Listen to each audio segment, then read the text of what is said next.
nous avons été reconnus justes par la foi et nous sommes maintenant en paix avec Dieu par notre Seigneur Jésus-Christ. Par Jésus, nous avons par la foi eu accès à la grâce de Dieu, en laquelle nous demeurons fermement.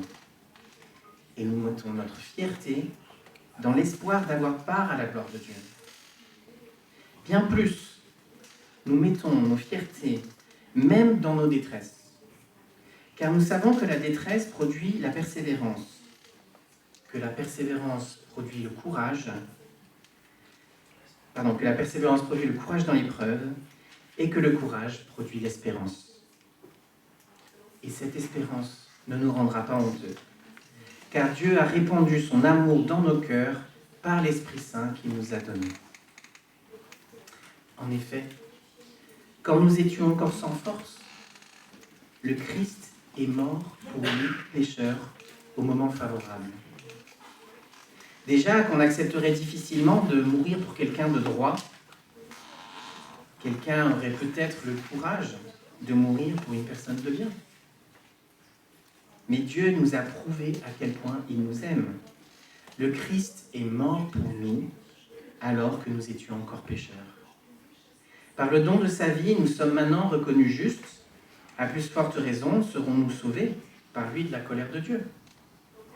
Nous étions les ennemis de Dieu, mais il nous a réconciliés avec lui par la mort de son Fils. Et à plus forte raison, maintenant que nous sommes réconciliés avec lui, serons-nous sauvés par la vie de son Fils.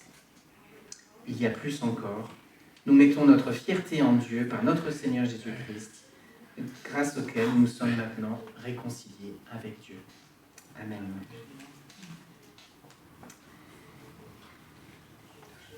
J'ai lu dans l'Épître aux Romains, au chapitre 5, les versets 1 à 11, que nous reprenons maintenant. On avait fait Romains 1 à 4, si vous vous souvenez, à l'automne. Et donc nous allons maintenant, jusqu'à Pâques et même jusqu'au dimanche d'après, nous intéresser à la suite. Romains 5, du chapitre 5 au verset 8. Une fois, j'étais chez un ami en Bretagne, à Rennes précisément, et il m'a raconté une histoire. Le soir, on était en train de discuter à table, et puis on prenait une tisane, les enfants étaient couchés. Et il m'a raconté une histoire qui l'avait beaucoup marqué, qui lui était arrivée dans sa maison. Cet homme, c'est un homme qui aime bien faire les choses bien. Et donc, il a fait toute sa maison. À l'intérieur, c'est lui qui a tout fait chez lui. Et donc, il a tout fait bien droit, bien lisse. Il a imaginé toute sa cuisine, toute sa salle de bain. Et il a réalisé tout ça en prenant le temps très patiemment. Il a mis beaucoup d'énergie là-dedans. Et pour lui, c'est important qu'au final, tout soit immaculé, propre, bien droit, etc.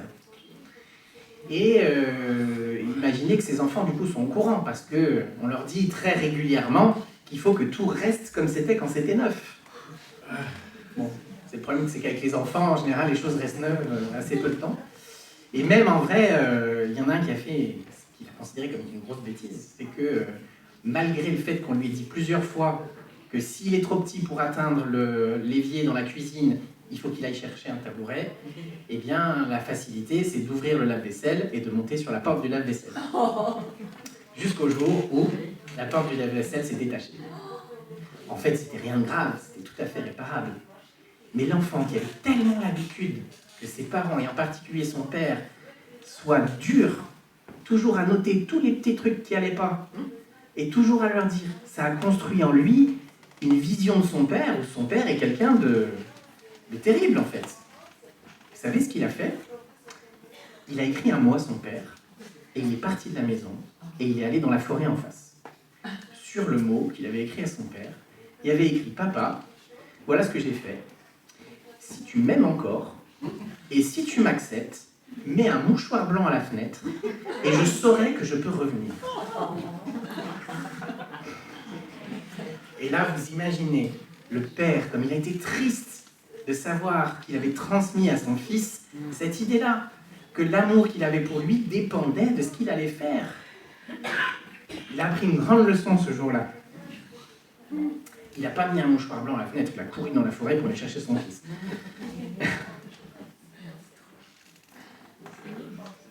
Le texte que je viens de vous lire dans l'Épître aux Romains nous dit, dès le début et jusqu'à la fin, que Dieu nous a réconciliés avec lui, que nous sommes en paix avec lui, grâce à ce que Jésus a fait pour nous. Figurez-vous que l'être humain, en fait, avant qu'on nous le dise, avant que la Bible nous le dise, avant que Dieu ne nous le révèle, en fait, on ne sait pas vraiment qu'on n'est pas en paix avec Dieu. Tout ce qu'on constate, c'est que la vie est difficile, qu'il y a des souffrances, qu'il y a plein de choses qu'on ne maîtrise pas, et que quand bien même on fait tous nos efforts pour faire les choses bien, eh bien déjà on n'est pas tous égaux devant notre capacité à faire des efforts pour faire toutes les choses bien. On n'est pas tous dans la même famille, on n'a pas tous la même génétique, on n'a pas tous la même propension à l'addiction ou à la dépression ou à je ne sais pas quoi d'autre. On n'est déjà pas égaux devant tout ça, mais en plus, même quand bien même on aurait toutes les chances de notre côté et qu'on ferait tout bien, eh bien la vie est incertaine. Je me rappelle à l'époque où Zinedine Zidane Zizou était en équipe de France et au top de sa forme, il y avait cette pub, dont vous vous rappelez peut-être, je ne sais même plus pourquoi c'était, mais je me souviens qu'il racontait son petit rituel d'avant-match. Et il disait, je commence par mettre ma chaussette gauche, la gauche toujours en premier. Et ensuite il met sa chaussure gauche, la gauche toujours en premier. Comme beaucoup de sportifs, et pourtant des sportifs de haut niveau. Zizou a été le meilleur joueur de foot du monde à une période. Alors, c'est un Français qui le dit, peut-être que je rajoute un peu, mais quand même, on est un peu fiers de ça. Et pourtant, ce joueur-là, il voulait mettre toutes les chances de son côté, et donc, il avait recours à la superstition. Parce que malgré tout son talent, malgré toute son expérience, il y a des choses qui nous échappent, il y a des choses qui ne sont pas sûres. Et en fait, l'essence des religions et de la vie des êtres humains, c'est très souvent, une bonne part de ce qui nous préoccupe en tout cas, c'est très souvent d'essayer d'échapper à tout ça. Et de se trouver un moyen de se prévenir de tout ça. Combien a-t-on d'assurance ? Aujourd'hui, je ne peux pas vous le reprocher, on n'a pas le droit. On n'a pas le droit de ne pas avoir d'assurance. On a des assurances pour tout, mais en plus de celles qui sont obligatoires, on vous en propose tout le temps. À chaque fois que vous achetez un truc, on vous propose au moins 2 assurances. À chaque fois que vous prenez un billet de train, vous avez aussi 2 assurances qu'on vous propose qui ne sont pas obligatoires. Mais au cas où il arrive ceci ou au cas où il arrive cela. En fait, on dépense énormément d'énergie à essayer de se rendre le destin, la providence, le hasard favorable, parce que c'est quelque chose qu'on ne maîtrise pas. Et ce qu'on ne réalise pas, c'est que en réalité, si le monde est injuste, et si le monde est difficile, et si le monde est plein de souffrances, c'est parce que nous sommes éloignés de Dieu. Si nous ne nous étions jamais éloignés de Dieu, en fait, on ne vivrait pas ça. C'est pas tellement que Dieu nous punisse, c'est déjà de base, c'est juste que Dieu est la source de la vie. Et donc, si plus on s'éloigne de Dieu, et plus la vie est difficile, c'est tout, en fait. C'est tout aussi simple que ça. Mais le problème, c'est qu'on ne cherche pas Dieu. Aucun d'entre nous ne cherche Dieu. C'est ce qu'il aurait fallu. On a lu cette semaine Amos 4 là, dans le groupe de prière. C'était Amos, hein, ouais. Dans Amos, Dieu s'étonne presque, enfin, c'est pas qu'il s'étonne, donc pas dans le sens où il est surpris, mais il dit, en fait, il vous arrive des trucs graves, et au lieu de venir vers moi, vous continuez. Au lieu de changer de style de vie, en fait, vous vous enfoncez plus loin, quoi. Et vous continuez à vous détourner plus encore de moi. Au lieu dans votre souffrance et dans vos difficultés, de venir chercher la paix avec moi, eh bien non, au contraire, vous continuez. Et c'est ce que Paul dit quand il dit que Dieu est venu faire la paix avec nous, alors que nous étions pécheurs et sans force. C'est qu'en fait, on n'a même pas la présence d'esprit comme le petit garçon, d'écrire une lettre et de dire « Est-ce que ça serait possible de faire la paix ?» Non. Une fois qu'on est dans la forêt, on oublie la maison, on oublie le confort de la maison, on oublie la chaleur, et on essaye de survivre loin de Dieu, loin de la maison, en faisant comme on peut. Car qu'aurions-nous de toute façon ? Quand bien même on voudrait faire la paix avec Dieu, qu'est-ce qu'on aurait à offrir ? Honnêtement, est-ce que vraiment Dieu va se laisser apaiser par le sang des animaux, des sacrifices d'animaux ? Honnêtement, qu'est-ce qu'on peut lui offrir qu'il ne possède pas déjà ? Y compris les animaux, il les possède. Ils sont à lui, c'est lui qui les a créés. Qu'est-ce qu'il s'en fiche ? Qu'est-ce que ça peut faire d'apporter du parfum, des offrandes, de ceci, de cela ? Tout ça est à lui déjà. qu'est-ce que ça pourrait bien lui faire? Eh bien, ce que Paul nous dit, c'est que toutes ces dispositions-là dans l'Ancien Testament, en fait, étaient un lieu d'attente. Pourquoi? Pour l'œuvre de Jésus. Et que si, dans les 4 premiers chapitres, on a appris qu'en fait, juifs et non-juifs n'existent pas devant Dieu, ce qui existe devant Dieu, c'est ceux qui croient et ceux qui ne croient pas, et que tous sont unis en Jésus, grâce à Jésus, par la justification. Jésus nous rend justes par ce qu'il a fait. Et bien maintenant, à partir du chapitre 5, on va se tourner plus vers l'espérance. Nous sommes unis dans le détournement de Dieu, on va dire, mais on est aussi unis dans l'espérance que Dieu nous donne, et dans le fait que c'est lui qui a tout fait pour faire la réconciliation avec nous, pour nous mettre en paix avec lui. Et c'est quelque chose de tellement fort et tellement fondamental pour Paul qu'il en fait un sujet de fierté, et que cette fierté-là découle sur un certain nombre d'autres choses de sa vie de tous les jours, y compris ce que nous on essayait de fuir, les souffrances. Alors entendez-moi bien, Paul ne cherche pas la souffrance. Quand il dit qu'il se réjouit dans la souffrance, il ne se réjouit pas de la souffrance.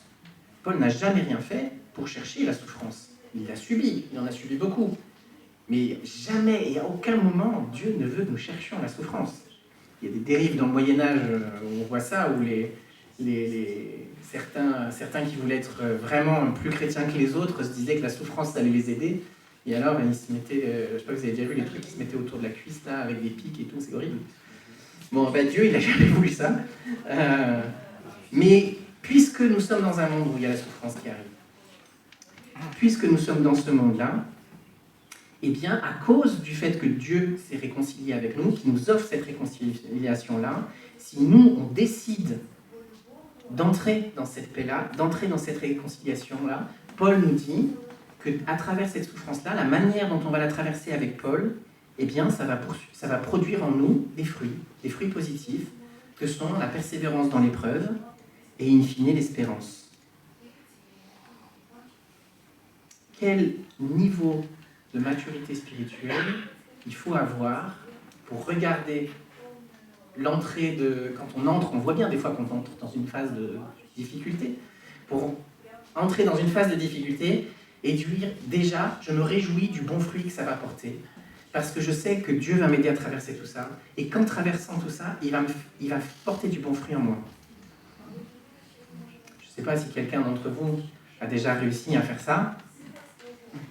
Je peux vous dire que ce n'est pas mon quotidien en tout cas. Mais ce que ça me dit, ce que ça m'invite à considérer, c'est que, oui, en effet, je peux ne pas être tout le temps dans le subir. C'est vrai qu'on est dans un monde où toute notre vie, c'est pas parce qu'on est chrétien ou pas chrétien, ou ceci ou cela, qu'il n'y aura pas des souffrances et des difficultés. On vit dans un monde injuste dans lequel elles existent, ces souffrances, ces détresses et ces difficultés. Et j'ai pas toujours la bonne réaction. Mais j'ai l'assurance, la confiance que parce que Dieu m'a offert sa paix et sa réconciliation, si je traverse ça avec lui, quoi qu'il arrive, lui, il peut faire produire du bien de ce qui va m'arriver. Et ça, pour ce que Paul décrit, c'est le fruit d'une maturité spirituelle, d'une longue marche avec Dieu. Et les longues marches, ça commence par le premier pas. Je ne peux pas me reprocher aujourd'hui de ne pas être arrivé au niveau de Paul parce que je n'ai pas encore vécu tout ce que Paul a vécu. Moi, j'ai fait beaucoup de montagnes, j'ai fait des treks, notamment un trek dans l'Himalaya avec mon frère. On partait de 800 mètres, on allait jusqu'à 5400 mètres. On a mis 8 jours pour monter cette vallée-là. Une seule vallée, hein. Imaginez 8 jours pendant une seule vallée. Soit on dit ça va être long, et on prend son mal en patience et on fait le premier pas, et puis le deuxième, et puis le troisième, et on sait qu'il va y en avoir des milliers d'autres derrière. Mais il faut y aller à un moment, il faut commencer. Soit on se dit, oh là là, c'est tellement loin, tellement haut, viens on s'assoit là et on boit notre café, quoi. On a le choix. On a le choix. Quand les choses arrivent, on n'a pas le choix. Ça, les choses, elles arrivent, elles nous tombent dessus, on ne peut rien y faire. Mais c'est mon attitude à moi, quand elles arrivent, que je peux choisir. Bien sûr, je ne suis pas arrivé à la perfection de la maturité chrétienne aujourd'hui. Mais parce que Dieu a fait la paix avec moi, et que cette paix-là, je ne peux pas la mettre en doute, alors je sais que si j'avance pas à pas, Et même si c'est difficile, et même si Dieu n'enlève pas la détresse par magie, comme s'il était un gris-gris qui nous aiderait à nous en protéger, je sais que de toute façon, en traversant pas à pas, Dieu va produire du bon fruit en moi, petit à petit. Et Paul, il dit carrément même que faire ces efforts-là, qui au début pourraient sembler un peu fous, on est tellement loin du point d'arrivée, commencer à faire ces efforts-là, est-ce que ça vaut la peine? Et Paul, il dit, on ne sera pas honteux à la fin. D'avoir fait confiance à Dieu, d'avoir cru en tout ça, on ne sera pas honteux à la fin. À la fin de tout, c'est un peu le pari de Pascal, vous vous souvenez de ce pari-là? Pascal, il dit, il y a deux solutions. Soit Dieu existe, soit Dieu n'existe pas. Si Dieu n'existe pas et que j'ai fait comme s'il n'existe pas, bon, j'ai rien gagné, rien perdu, tout va bien. Si Dieu n'existe pas et que j'ai fait comme s'il existait, je suis peut-être devenu un homme meilleur. Bon, à la fin, du coup, il se trouve qu'il n'existait pas, mais au moins, j'ai progressé. Si Dieu existe et que j'ai fait comme s'il n'existait pas, à la fin, j'ai tout perdu. Et s'il existe et qu'à la fin, j'avais bien effectivement fait comme s'il existe, j'ai tout gagné. Et si on fait le calcul de tout ça, si moi, je me comporte comme si Dieu existe, c'est là où j'ai le plus de chances de gagner. Dans les deux cas, je gagne quelque chose. Alors que si je me comporte comme s'il n'existait pas, eh bien, dans un cas, je ne gagne rien et dans l'autre, je perds. Donc, le pari de Pascal, c'est qu'il vaut mieux se comporter comme si Dieu existe. Je ne suis pas sûr que ça suffise pour tenir une vie de foi, mais on n'empêche qu'il y a un peu de ça dans ce que dit Paul là, c'est que ce que Paul dit, c'est que quand on arrivera à la fin, on ne sera pas honteux, on n'aura pas fait tout ça pour rien. Ces pas-là, ces petits pas-là qu'on aura enchaînés, avec beaucoup de courage, avec beaucoup d'espérance, avec beaucoup de fraternité, parce qu'on les fait ensemble, hein, sinon on n'y arrive pas, eh bien, un jour, on se retrouvera face au Dieu qui a créé l'univers, et on sera en paix avec lui, et on pourra le voir physiquement, et on ne sera pas honteux. Et comment Paul nous dit qu'on a une preuve de ça? Eh bien, Dieu nous a donné le Saint-Esprit en nous pour prouver ça. Il y a un texte qui nous dit que le Saint-Esprit, c'est un peu les arts du salut. C'est-à-dire ce qu'on paye d'avance. Normalement, moi, si je loue un logement, par exemple, je loue un gîte pour prendre un temps avec des amis, je vais payer des arts. C'est-à-dire que je paye une avance pour dire je réserve cet endroit. Les arts que je vous donne font que si jamais par hasard je ne venais pas, vous auriez rien perdu. Et c'est un peu une preuve que je vais venir parce que je m'engage financièrement, donc ça m'engage. Vous imaginez, non seulement Dieu fait tout pour être en paix avec nous, mais en plus, c'est lui qui nous donne des preuves, au lieu que ce soit nous qui soyons dans la demande systématiquement et espérant que Dieu soit favorable, etc. Non, c'est Dieu qui fait tout le boulot. Parce qu'il sait très bien, et ça a été prouvé et reprouvé, que si c'est pas lui qui fait le boulot, ça ne marchera pas. Et donc, lui, il va jusqu'à nous donner cette preuve-là, en nous donnant le Saint-Esprit en nous. Et plus que ça, encore, il y a une deuxième preuve. Et cette deuxième preuve, c'est l'œuvre de Jésus. C'est un peu le mouchoir blanc de Dieu, qui nous dit, vas-y, viens. Puisque Jésus a fait ça. Alors que moi, je n'irai pas mourir, même pour quelqu'un de bien. Je ne donnerai pas ma vie à la place de celle de quelqu'un d'autre qui pourtant serait bien. Eh bien Jésus, lui, il est mort à ma place alors que je ne le cherchais pas. Alors que je n'étais pas particulièrement bon. Peut-être même bien le contraire, en fait. Et pourtant, Jésus est mort pour moi. Et ça, c'est la deuxième preuve. C'est la deuxième preuve qui doit nous faire réfléchir. Parce que Paul, il dit, si Jésus a fait tout ça, à plus forte raison, vous êtes justifiés. Enfin, s'il a fait tout ça, vous êtes justifiés. Et si vous êtes justifiés, à plus forte raison, vous êtes réconciliés. Et si Jésus a fait tout ça pour que vous soyez justifiés et qu'aujourd'hui vous soyez réconciliés, à plus forte raison, le jour où vous mourrez, vous serez sauvés et vous irez avec lui. Ça n'aurait aucun sens pour Paul que Jésus ait fait tout ça, que Dieu lui-même soit devenu un homme par amour, pour faire la paix, pour nous donner en plus une avance, etc., pour qu'ensuite, ça n'aille pas au bout. Il nous donne la certitude que oui, nous sommes réconciliés avec Dieu. Il n'y a rien à faire contre ça. Il y a des hauts, il y a des bas, il y a la poussière du chemin, on pense à Jean 13 avec le lavement des pieds. Mais la réconciliation, elle est acquise une fois pour toutes. L'œuvre de Dieu n'est pas soumise à la vanité, elle n'est pas soumise à la destruction du temps. L'œuvre de Dieu, elle est unique. Elle est au-delà du temps. Quand Dieu m'a sauvé, il m'a sauvé, point. Quand Dieu me dit qu'il m'aime, point. C'est valable pour chacun d'entre nous. Et cette paix qu'il nous offre, elle est liée à ça.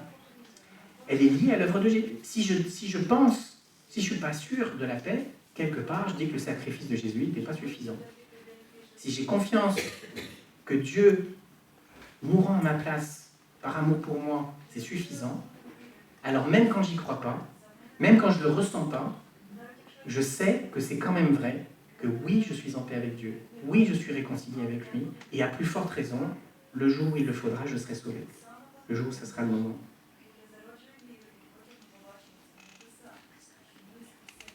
Et il y a une deuxième chose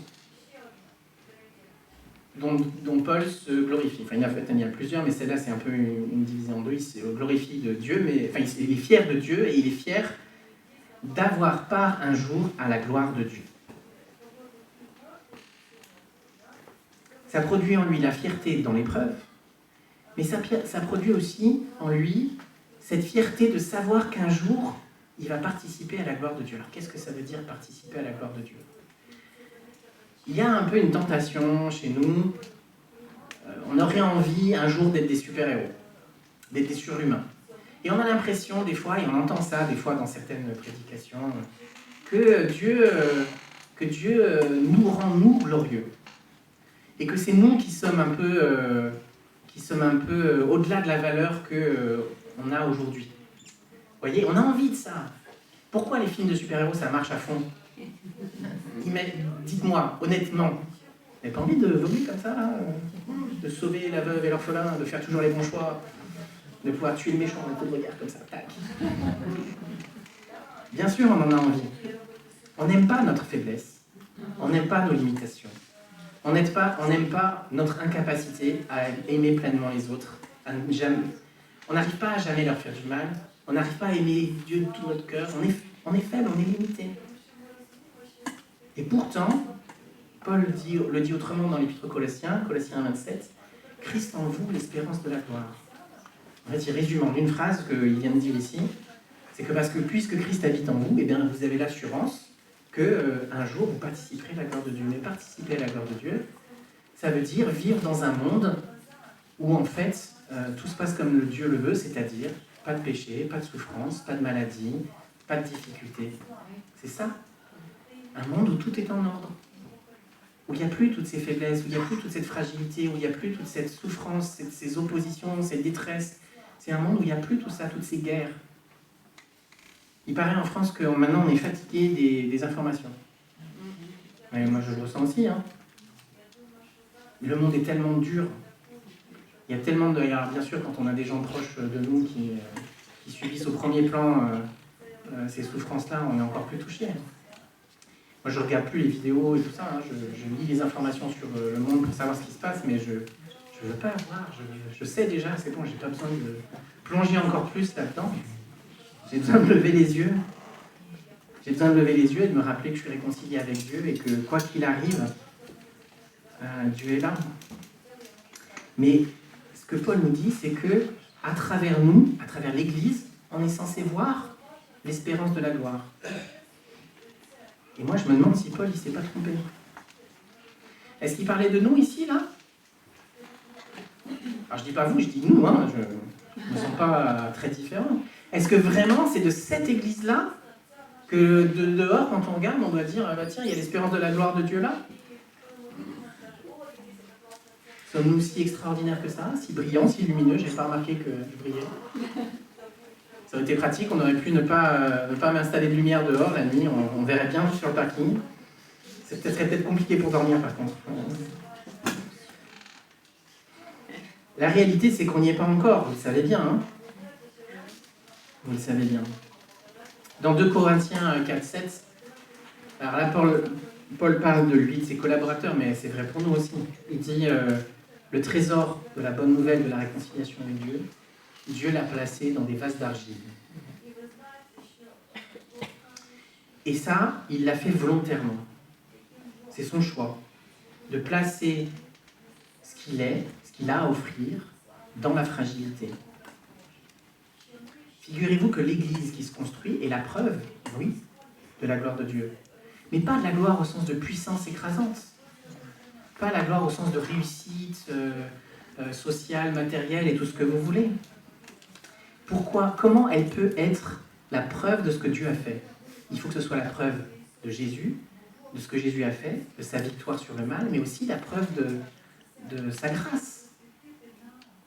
Et si de l'extérieur on nous voit comme des gens, si nous on fait tout pour sembler être parfaits, n'avoir aucune aspérité, être moralement supérieur aux autres, qu'est-ce que les gens vont voir?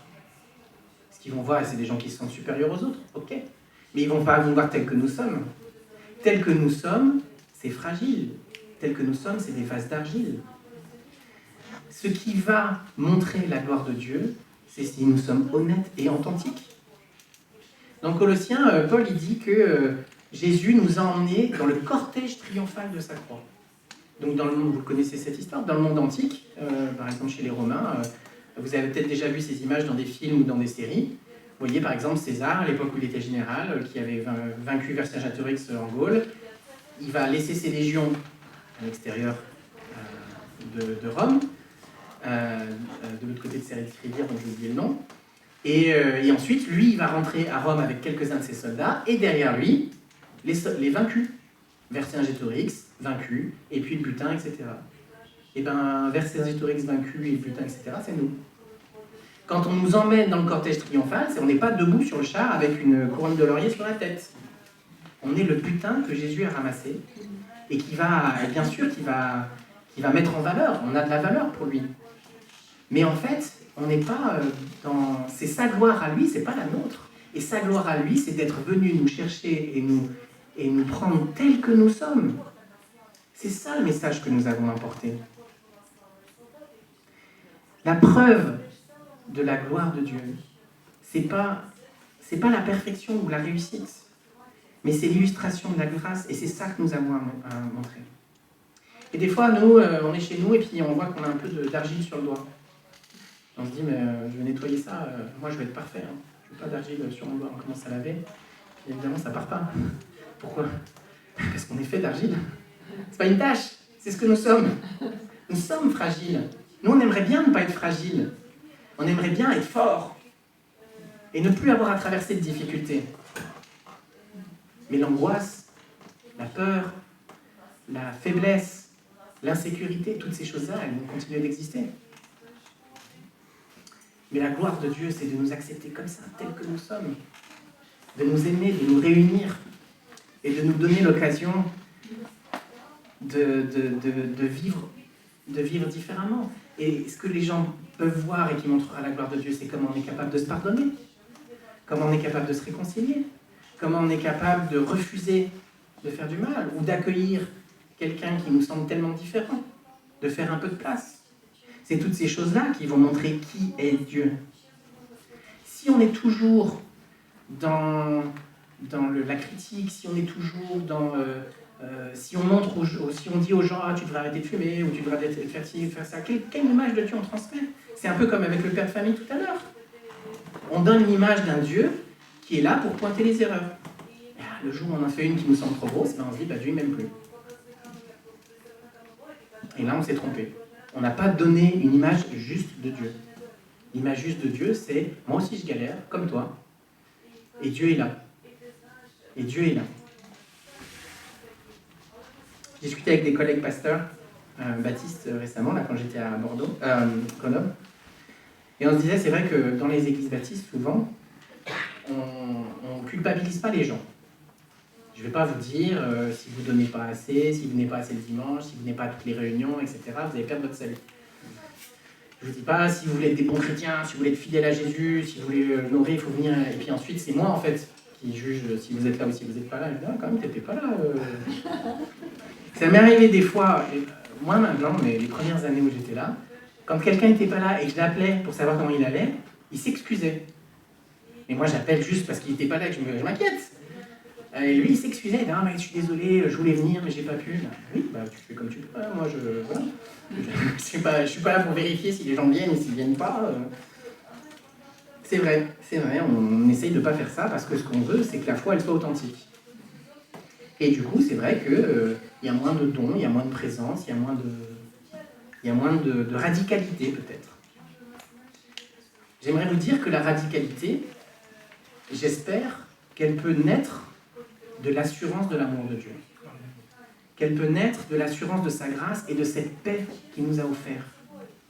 Si je sais que c'est vrai, si je sais que j'ai le Saint-Esprit en moi, si je sais que Jésus a fait ça pour moi, et que, oui, Dieu est réconcilié, j'irai un pas plus loin que Paul, là, alors. J'irai, puisque il a fait ça pour nous, alors à plus forte raison, nous serons justifiés. Alors à plus forte raison, nous serons réconciliés. Alors à plus forte raison, nous serons sauvés après. Mais aussi, alors à plus forte raison, j'ai envie de marcher avec lui. Pas par obligation, mais par amour, par désir de savoir que l'essence de ma vie est là. Et qu'au lieu de chercher des... Je ne vous dis pas d'arrêter je ne vous dis pas de fermer vos contrats d'assurance, hein, mais qu'au lieu de chercher ma sécurité dans des choses qui ne sont pas sûres, et bien d'être dans une forme d'incertitude, confiance. Que de toute façon, quoi qu'il arrive, je suis en paix avec Dieu, quel que soit le sens dans lequel va le monde. Dieu, il n'a pas mis un mouchoir blanc à la fenêtre, il est venu nous chercher dans la forêt. Et ça vaut le coup. Ça vaut le coup d'entreprendre le chemin avec lui de retour à la maison. Pas à pas, petit pas par petit pas, comme à la montagne. La radicalité dans la vie chrétienne, tout ce qu'on peut faire, c'est pas pour plaire aux autres, c'est pas pour se mettre en difficulté. Il suffit, Paul, quand il parle des dons, il dit, mais ne donnez pas au point de vous mettre en difficulté. C'est pas la question. La question, c'est qu'est-ce qui va me faire avancer? Qu'est-ce qui sera le pas de plus? Et bien sûr, c'est pas parce que je suis venu une fois à une réunion, je sais pas, une réunion de prière ou étude biblique ou je sais pas quoi d'autre, je suis pas en train de vous dire qu'il faut que vous devriez y être, je suis pas en train de faire ça pour ça. Mais c'est pas parce que je suis venu une fois à une réunion, que je suis venu une fois au culte ou je sais pas quoi, que tout est fait, que ma croissance avec Dieu est réglée, etc. Il y a tout un parcours de vie derrière, mais c'est un parcours de vie qui vaut le coup. Et c'est un parcours de vie où, à la fin, croyez-moi, on ne sera pas déçu. Parce que si Jésus fait tout ça, alors il nous emmènera jusqu'au bout. Amen.